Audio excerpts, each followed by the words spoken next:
that are maybe the most excited about these two teams. Like you say, Game 5 in that final, super winnable, but also LNG's draft was super creative, really fun to see. You know, the Ziggs coming in, the Lilia coming in, and I just can't wait to see what's going to happen. Let's get into it.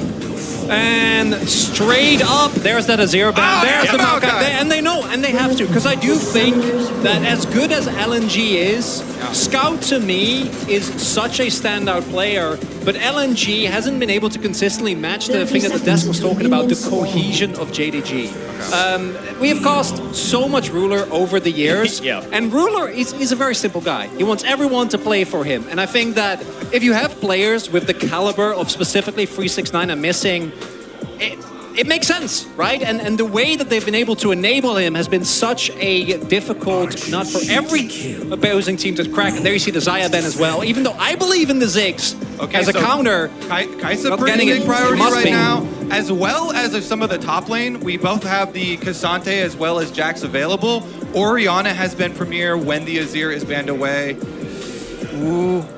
Have to see what Scout decides to go towards. Is Jace, of course, a big favorite of his, still up and available, means that Tarzan can pick up one of his more AP-focused junglers that he's so good at. But Alistar and Kai'Sa are both left available. Purple bottom lane could be coming through here if Gala and Hunk would like to lock those away. I mean, the Gala pickup was used for them. It's in a Xayah Kai'Sa meta. Only one is available. I say grab that as quickly as you can. And they lock it in for him. Gonna set themselves up with that possibility, Atlas. Purple bottom lane indeed is quite a powerful one here. Hong has been so good with the initiations for the team. Now for JDG though, are they gonna try and lock in something for Ruler before it gets taken away? Or are they gonna drop AD carry all the way to 4-5? And I'm actually wondering to see if they want to go for the J4 again. I don't think Kanavi individually looked that clean on it, but it is obviously really strong when combined with the Ori. Instead though, it's going to be the Vi, also a very potent combo, and looking out that Kai'Sa. Exactly. Ultimate into ultimate, direct delivery for shockwaves here for Kanavi, for JDG. And what's it going to be? Are they going to drop Ruler's picks? They could go for support here, unless they really need to get the king. You mentioned Ruler wants them to play for him. They're going to get something here quick. And it's looking like a Zeri angle potentially, leaving the support pick up in the air as well. Of course, Ruler, an absolutely exceptional Zeri player. We've seen Zeri on this patch has been less oppressive. It's been less of that pick Zeri, get very upset in Twitch chat situation. There was a 5 base move speed nerf that's actually decently significant for the champion, but didn't drop it down too much. Still has that pentakill possibility here. Did that just happen? Okay, yes, so another one! Akali, baby. Chovy did it yesterday.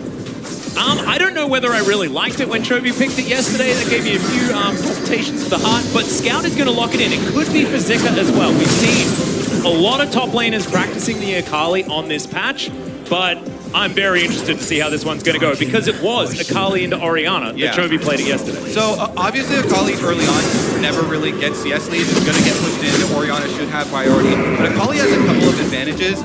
It's very, very difficult to gank because of the Shroud, because of the mobility on the champion, as well as being able to scale into side lane advantage over Orianna. And we saw that last time around. Chovy being able to recover from the early CS deficit, being able to be a monster in those side lanes, assassinate and make up Orianna. Very scared to go anywhere without the rest of the team. But I don't think JDG ever is going to go anywhere without the rest of the team. They're building for a 5-on-5 fight. And already we're seeing 4 top laners being taken away here. No actual attention being paid. Cassante is the one. That's you gotta go for it, right? You gotta imagine, especially with the Gwen ban. But I feel like JDG must have an answer as well, because the Cassante on R4, I think here is the most obvious pick that you could go for. But you're saying it's too obvious. Well, it must be. You must have an answer. But LNG can also just not take the risk and instead have faith in Zika to go for a counter against what I assume will be Cassante. Pick up the Lee for Tarzan instead. And it's the classic Akali Lee Sin combo. It used to be a lot more powerful before, stopping the Lee Sin from being on the opposite side of the Akali, but there's been a few reworks since then. Cassante that you were talking about being picked up here for 369, big burly top laner. Absolutely what we're expecting, especially with the fact that Ruler has the defense of the Orianna and he's on this scaling 80 carry. This is looking like a very JDG draft at this point in time. And quite a few things to look out for. I like the Rel option at a little bit more frontline for Ruler to play around. The Renata hover was also very interesting because Renata has been so good with all of these teams that have hard initiation. And Renata, really good counter-engage ultimate, but as well the bailout has been massive so far. They're just going to go with the tried and true though, the Lulu with the Zeri. And I think the benefit of Lulu, on level 1, you can actually be really oppressive with Zeri, particularly into Alistar, is quite weak.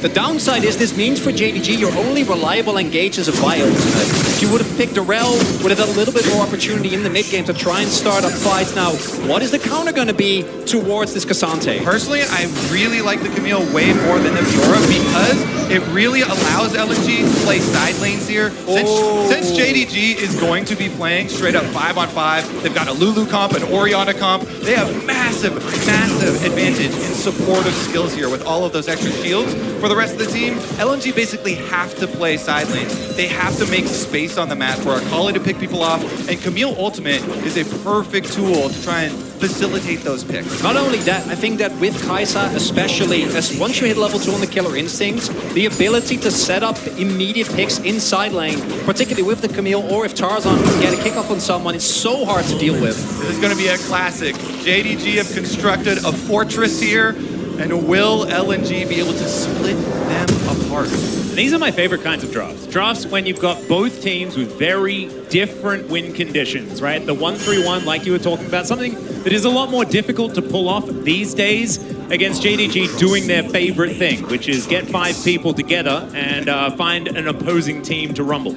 I always feel like it is also a little bit of added extra difficulty for the team that is trying to play side lanes and play the map, that you do usually need to get an early advantage so that you can be the one opening up the space, because if the 5-on-5 team just gets the advantage and starts getting early neutral objectives, the game is set up right now that it's pretty easy to draw you to consecutive dragons, consecutive rift trails, over to Baron. So let's see if LNG can do it. Yeah, if you're winning side lanes as the team fight team, there's probably something going wrong for the 1-3-1 squad. But there are so many tools here, and it's Tarzan on his Lee Sin. He was incredible on this. Very recently, just looked amazing. Let's jump onto Summoner's Rift here for our very first game of the day. A best of 3, remember, ladies and gentlemen. JDG up against LNG, rematch of the final. And remember, guys, connect your League of Legends account with Prime Gaming. Grab the exclusive experimentation emote you can display behind me below.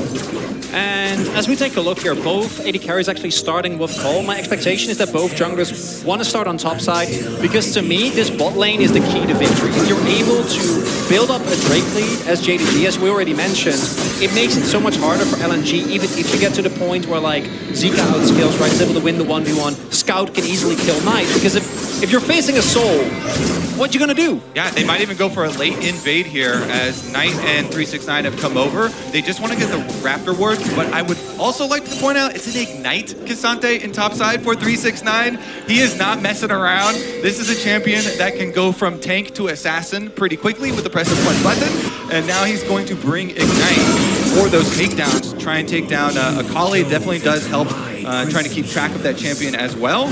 We'll see about the extra edge here versus Camille. And it's really interesting because I think Cassante is actually a really good champion specifically for 369, because he's playing with Ruler, there's the misconception that he cannot play carry. He can.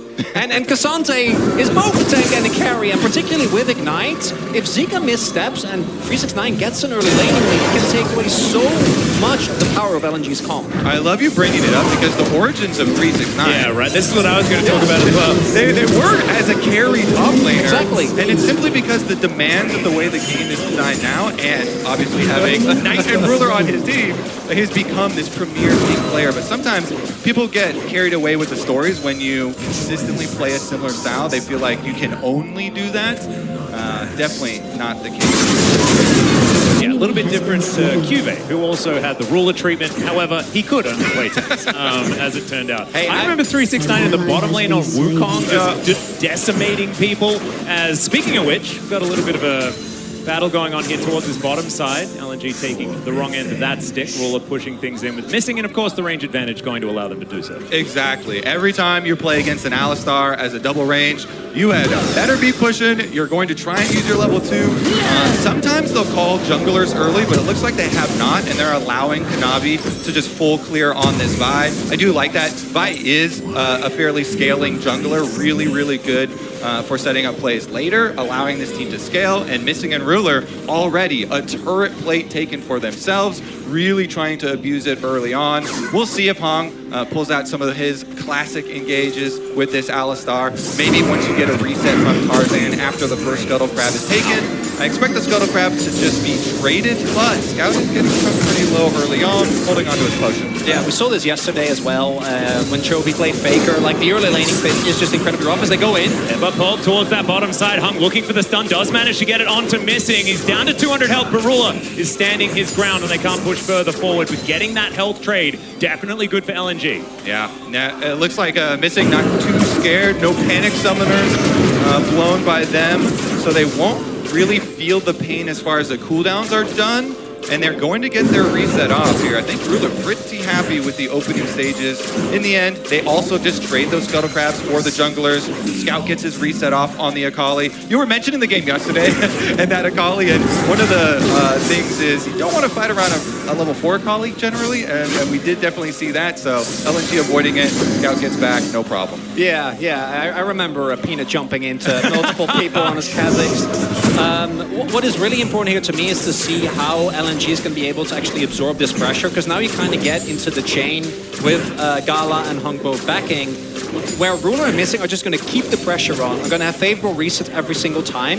And again, I think one Drake is still okay, but if JDG gets up to 2 Drakes very early on due to this bot prio, LNG is going to be forced to respond. Now see that the Missing also keeping the pressure up. That's actually really big, able to cancel those bats. Yeah, and now Gala and Hung underneath their turret going to have to pick up as much CS as they can get and find another opportunity to get that back off. Still, not a whole lot of pressure towards that bottom side. You're expecting that to be shoved in for JDG. It's whether these solo lanes can find advantages for LNG. It's a 1-3-1 composition. The bottom side of the map just needs to hold on so that you can find these opportunities for Zika and Scout to play the side. And those are gonna come probably in the next minute or 2 here. Once you get the level 6 for Akali, that's when Scout can actually start looking for things. The problem is that Kanavi has been power farming here on the buy. He's trying to rush to his level 6 as quickly as possible as well to try and be able to enter that move in mid. And Scout actually a little bit of damage. 5 points right going to connect on the time. Dissonance against the invisible. Yeah, I love it. Going with the aggressive trade, trying to soften them up before pre-level 6. Also, Wow Hong is roaming here with Tarzan, trying to make use of their support jungle timer. Meanwhile, Kanavi finishes up those Krugs and heads on over to support them. Is it going to be a lane gank? I don't think they have a reason to go super aggressive. Hung is clearing out the ward though, and they have Tarzan hanging in the river brush. Yeah, and they bait him in. Tarzan senses that something's up. Waiting in this brush here, we'll see whether Kanavi does show himself, and there he goes. Sweeper has been activated. Tarzan going to be spotted here by his former trainee. Both of them, of course, coming up through Griffin. Very fun story. Yeah, I love the history here. You know, such respect as well between these two junglers. Tarzan definitely has been one of my favorite over the years, just because of how creative he is, like weaving in redemption into his builds oftentimes, really playing for the team, trying to always set them up.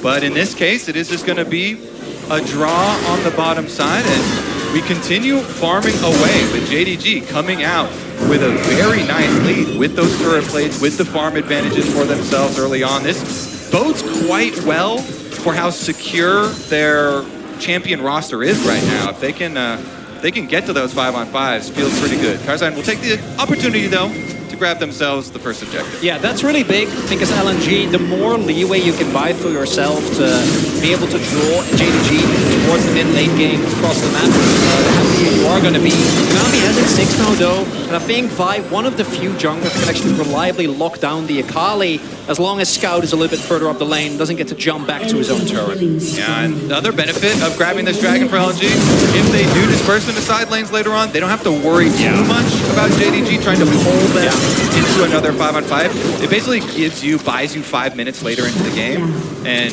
those are going to be a very precious 5 minutes to have. Absolutely. Of course, tempo is so much more important if you are trying to play 1-3-1. It's why we don't see it all that often, because there are so many steps that you need to take for side lanes to be a win condition for a lot of these compositions. It's why we see mainly team fight coming in. So things already working against LNG after the draft. We'll see whether they can execute, because if there is a 1-3-1 composition that can work, it is built like this. All right, this is pretty big because Tarzan needs to finish his Raptors to get level 6. Looks like he didn't even get the level 6 off his Raptors, but Kanavi leashes the Rift Herald anyway. The small timing advantage is pushed out because Hong comes straight through mid lane. The cow rampages on through, kind of bluffs them off of it for a second, and that buys enough time for Tarzan to finish his red, get his level 6 on Lee Sin, see if they want to do anything about it. Both supports also leeching that experience in mid lane. Yeah, 4v4 potential here.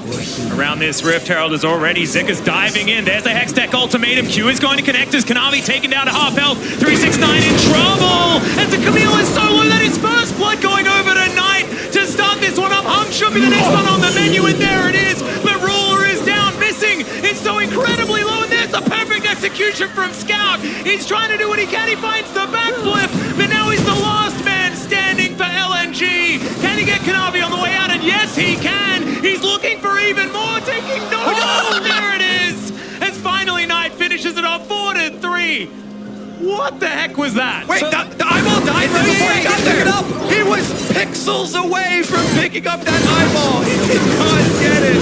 And while all of that was happening, a solo kill happened in the bot lane as well. So across the entire map, pure carnage. Gala, known for his Kaisa, catches Ruler unaware. The late flash, the auto, and the perfect execution there. And then on the other end, here we see the team fighting power for JDG initially seems to be enough. And by the end, it's not. The best part is the Red Rover, send one member over from 369. He actually uses Cassante ultimate to isolate one target away, and then Kanavi can buy ultimate to the target to also be able to get to the rest of the team. That way, JDG kind of collapses into their own jungle and gets the early lead in the fight. Scout doing his best, though, to try and get something back. He dies. The eyeball just disappears in front of his fingers. That is just heartbreaking. That's because painful. already he was the hero of that team fight for LNG, and then he almost manages to get all that potential money.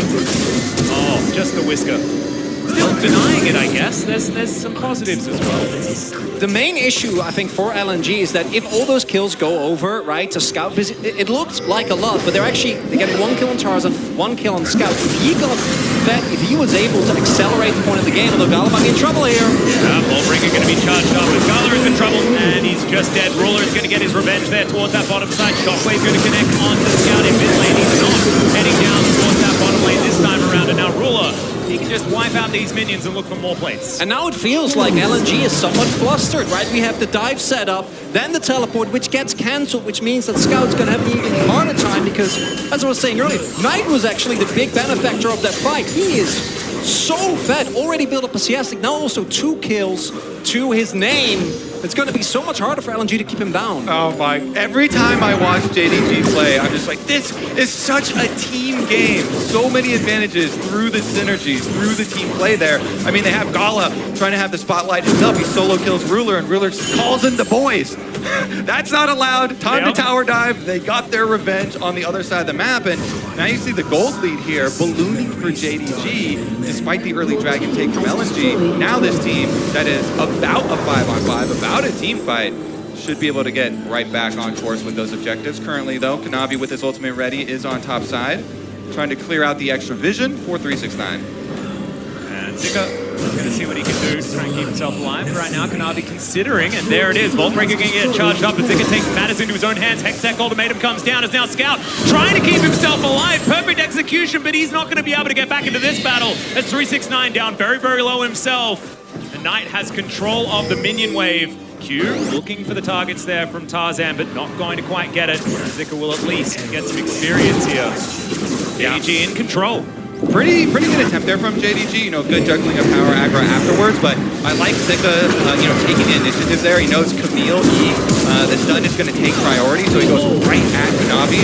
That forces the early ult from Kanavi, so no kill had on the top side. LNG now should be able to secure that bottom side scuttle crab to guarantee their vision over Dragon number 2, which JDG might have some eyeballs for. It is still, though, a lot of gold going in the pockets of JDG, right? They get the crash. Zika has to wait before he can actually pick up the wave, and Outplayed going over tonight.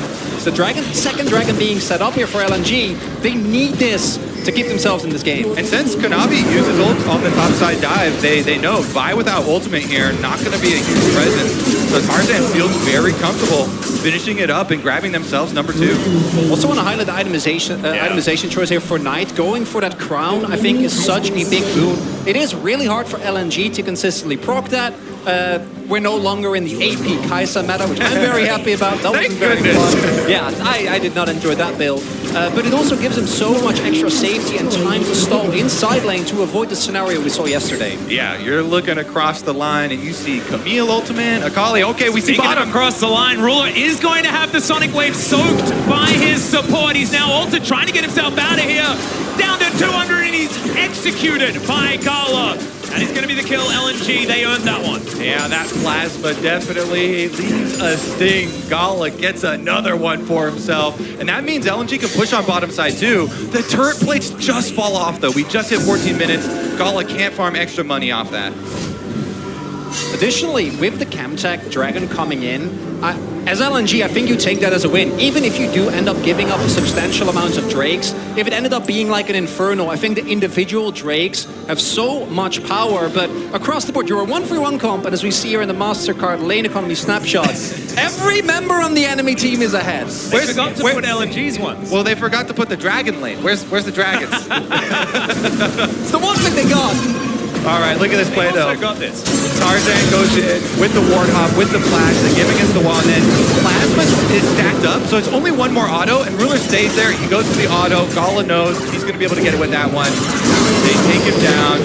Shockwave here towards the top side. Scout trying to stay in the shroud. Ults to try and get himself out of there, but there is the cease and desist. And Scout, oh, the clockwork wind up, not enough, but once again, it is going to be command attack coming in. Now it's Knight's turn to fall as Tarzan picks up the kill. Another Q going to connect.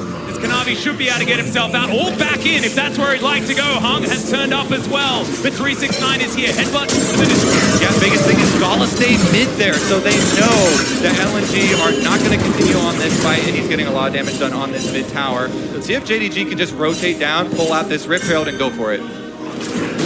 Gala could be in a little bit of trouble here. First Q going to connect there from 369 as he misses the flash over the wall. Still, Gala going to be all right. Teleport coming in to support. LNG 4-man strong here in the mid lane. I think he went for the evolve. I think that's why he had to blow his flash. If he just walks out of the lane, it's he's an fine. ambition move. Sorry, that is a very that's like 2013. I'm sorry. What you're talking about. Hey, back Kha'Zix. Oh, okay, Shuriken backflip, not going to quite connect on the 369. I suppose that was going to. A grazed a button there. But doesn't actually land. Rift Arrow, though, has been pulled out of the pit. They're messing around. Let's see if they take the fight. Looks like they've got the reset coming from base here. Lulu's on the way. 369 waiting in the brush, but is spotted on that control ward. Gala keeping his distance as Hung being the bodyguard.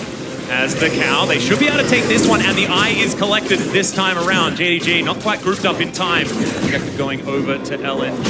So, 3 of them, I guess 4 of them so far this game, although the eye wasn't collected. There's a flank. Mega cone! Okay, Scout is going deep. Let's see whether he can actually catch up. Q did connect on the 369, but it's going to dissipate. Resonating strike this time, and he's still waiting. They're still trying to find that opportune moment. Too dangerous. JDG not going to split apart. They don't leave the opening. He though Knight doesn't have summoner spells, he does, as you say, have that Crown of the Shattered Queen. So take another look at it. And Scout, because he's able to dodge here, he walked back. The sweeper's a little delayed on the reveal, so he was able to walk back and draw them deep enough under tower that it allows Tarzan the counterplay here to even it up and grab mid laner for mid laner. And then as we already pointed out, Kagala stayed mid, so they didn't want it. Also a big shutdown, actually a really big influx of gold. Because Knight already picked up multiple kills, sitting on a pretty big bounty, so Tarzan's going to be relevant for a little bit longer. We all know Lee, once we get to the later stage of the game, basically is reduced to a kick bot. But with the amount of damage that I think the rest of the Lee is able to apply, if Tarzan is able to stay ahead or even in items, makes a really big difference. I'd love to have that bot on my team any day of the week in solo queue, the Tarzan bot. If it can play as well as him, deal. I don't think the AI quite got to that level just yet, Kobe, but we'll just have to wait. Maybe it will get accelerated. Yeah, Tarzan, like, you talk about the kickbot situation. Tarzan does things on Lee Sin that are pretty